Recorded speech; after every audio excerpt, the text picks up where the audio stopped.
Today, I am going to build every Star Wars movie in LEGO. Over the last 45 years, Star Wars has been by far the biggest movie franchise in the world. Now today, I'm going to be building one scene from each movie, starting with the Phantom Menace and ending with the Rise of Trash. I mean Skywalker. And maybe we'll throw some anthology movies in there while we're at it. Hit that subscribe button to increase my serotonin levels, and let's get into it.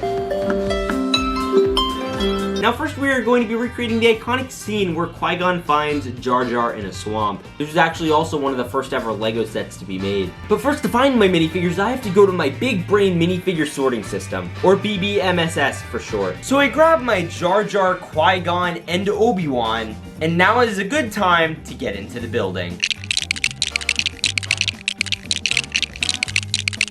And here it is. We added a lot of grass foliage to the ground to texture it out, a droid speeder because it's epic, and Jar Jar Binks to be harassed. And like that, the Phantom Menace is done. Now for episode 2, we are going to be recreating Anakin killing not just the men, but the women. And the children, too. And to do this, I took apart this Mandalorian set and put down a lot of tiles covering the plate in sand. I don't like sand. Then we went to the BBMSS and put them in. It's also this little Tusken boy's birthday today. His dad got him a balloon. And to make things even a bit more gruesome, I threw in a custom Anakin's mom. Ooh. Anakin's sure not happy. As well as some raspberry jam around the Tuskens, just to make it extra gruesome. Anakin took the child Tusken's birthday balloon too. And like that, I created Attack of the Clones. Next movie. Now what comes to your mind when you think of Star Wars Episode 3? Hello there. Other than that gem, it is Order 66. Most awesome scene in Star Wars. So to recreate Order 66, we are going to be recreating the March on the Jedi Temple. So I'm gonna go to my clone army bucket and grab out some 501st troopers, a little evil Anakin Skywalker, and maybe some extra Jedi parts. Now we are going to get into building the Jedi Temple stairs. Now my ultimate plan is I want to leave some room on the bottom so I can squeeze a little scene in there, as well as have the troopers walk up the steps. So that would be ideal. Yay, only 2 of the pieces actually cracked when I was building this one. If you didn't know, this piece tends to crack a lot. And here it is, the Jedi Temple stairs. It's a pretty simple build. We have some nice stairs with some troopers on it, as well as Anakin at the front. But there's some room at the bottom to put something else. And we could do a lot of fun things with this. So I'm going to take those Jedi parts I grabbed earlier, add some short legs, and turn them into younglings. We also have this ledge, so it makes it really convenient for Anakin to hop down. And like that, you also have Anakin slaughtering the youngling. Oh, poop. Yes, I know this one is extremely dark. If I had a nickel for every time Anakin murdered a group of children in Star Wars, I'd have 2 nickels. Which isn't a lot, but it's weird that it happened twice, right? Like that, Revenge of the Sith is done.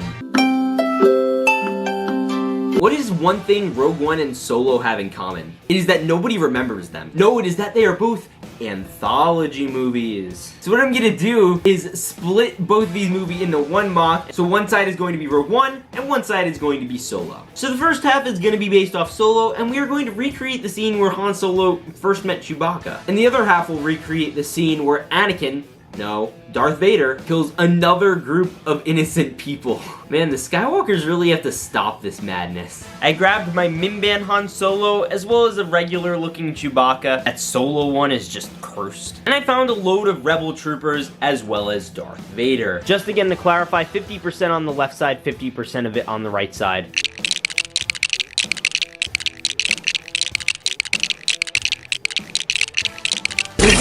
With Chewbacca. I had some skeletons to show all the people Chewie chewed on, as well as the chain to ensure that Han doesn't escape. You can also knock over the pole like in the movie. And we also have a zombie baby behind Han for no apparent reason. A lot of mud in this room. And on the other side, we have the violent murder of a handful of rebel soldiers. By the way, this scene cemented Darth Vader as the coolest bad guy ever. But either way, you will notice loads of impaling, decapitations, everything known to man, with some very nice wall detailing, may I add. Solo and Rogue One are done. Now moving into episode 4, we have so many iconic scenes we could choose from Twin Sons, and of course, most iconic, My country. yes, Han shot first. It's not up for debate. Greedo did not shoot first. That's the dumbest thing I've ever heard. And I needed to return the BBMSS in order to get my Han Solo and Greedo minifigures. Now the plan is make this build look like a mini representation of the cantina, and I want to be able to incorporate this hood piece. I build the little stool from the cantina, and once we got the general frame of the booth done, I put in a nice table and a nice cup of coffee. And all I had left to do was put in Greedo and Han Solo. I even gave Han a customized blaster. Let the shootout begin. And like that, ladies and gentlemen, we are done. Now, what do you think of when you think of The Empire Strikes Back? Yoda lifting an X-Wing out of the swamp, Darth Vader telling Luke he's the father, or when Darth Vader violently serves the gang a nice dinner on Bespin? Hey, that's nice of him. Maybe this guy will come around. Anyway, what I started to do was build up the walls. Lots of white was used in the scene. It was pretty bland set, I'll be honest. I added a long table and put some seats alongside it. Loaded up the table with some bread, plates, Chinese food, whatever you need for a nice dinner party experience. So I went to the minifig wall and got all the figures. A little bit of security, and a Han Solo and Carbonite. How would you like your coffee, Lord Vader? A little on the dark side. That was a really bad joke. I'm sorry. And like that, The Empire Strikes Back is done. Now we're moving into episode 6. Darth Vader's days of killing are coming to a close now. Do you remember that scene where Darth Vader absolutely yoinked the Emperor into a giant bottomless hole? Well, we're going to be recreating that scene in LEGO. LEGO has already made a fantastic version of this scene. So my plan is to lift the top half of the build and place it on the black base plate. So in total, this is what I ended up doing. I took several parts of the set together to be able to fit it on this one plate, where you can open up this little window, and you notice you do get some nice detailing down here just to cover up the gaps. We have one of these weird blue things that shows up. There are a couple of them in the movie, but I only threw in one. And I, of course, had to build the hole where Vader threw Palpatine down. Granted, it only goes 2 feet, so chances are Palpatine would make a comeback. My son, you must take on the family tradition of murdering a bunch of innocent people. Nah, I'll leave that to your grandson. Seriously though, how does throwing a 90-year-old man down a hole make up for killing 50 children? Good job, George. And now we're moving in to episode 7.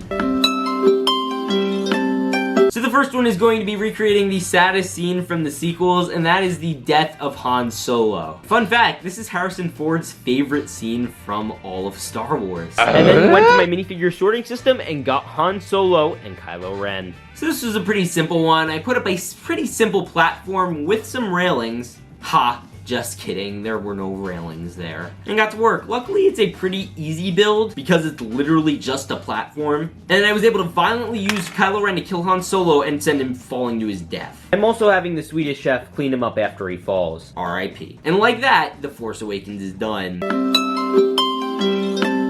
And now we're at number 8, The Last Star Wars. Now for this one, I decided to build Luke's Jedi training. Isn't that nice? We have little baby Grogu there, Luke teaching all of his younglings. Are we gonna get brutally murdered again, Mr. Skywalker? I don't have an answer for that.